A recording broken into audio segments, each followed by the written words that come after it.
Ազատ արձակված ընկերներով ու 1 ժամ ուշացումով ակտիվիստները նախօրեին սկսեցին հանրահավաքը ու երթով շարժվեցին Բաղրամյան պողոտա։ Ոստիկանությունն ու ցուցարարները նորից կանգնեցին դեմ դիմաց։ Ակտիվիստների ու ոստիկանության միջև շփման գիծը չափազանց նեղ էր։ Ցուցարարները որոշեցին ոստիկանական պատին զուգահեռ աղբամաններով պատ կառուցել։ Այդ աղբամանները վկայակոչում են սադրիչների գործողությունների մասին։ Աղբամանները չհանվեցին, ոստիկանական պատը հետ քաշվեց։ Ցուցարարների երկրորդ պահանջն էլ կատարվեց, հայտարարվեց ծառայողական քննություն նշանակելու մասին։ Նախագահի հետ 5 հոգանոց խմբով հանդիպելու առաջարկի քննարկումն անարդյունք մնաց։ Հայտարարությունները ձախողվում էին սուլոցներով։ Նախաձեռնողների մի մասը հայտարարեց, որ դուրս են գալիս խաղից իրենց որոշումները չընդունվելու պատճառով։ Առաջարկել են, որպեսզի նախաձեռնող խումբը բարձրանա Բաղրամյան 26-ում հանդիպի Սերժ Սարգսյանին։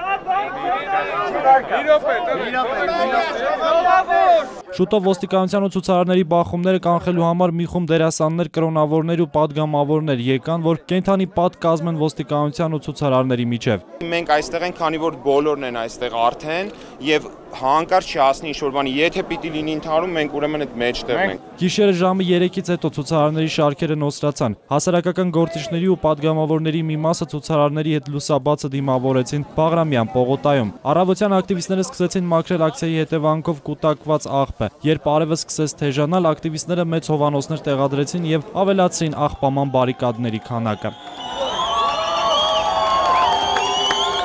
Կեսօրին ոստիկանությունը նոսրացրեց ոստիկանական շարքը։ Բաղրամյան պողոտան շարունակում է փակ մնալ։ Ցուցարարները պահանջում են կասեցնել էլեկտրաէներգիայի թանկացումը։ Զորապ Հավլյան, Գրիգոր Գևորգյան, Նարեկ Գալստյան, ժամը լրատվական։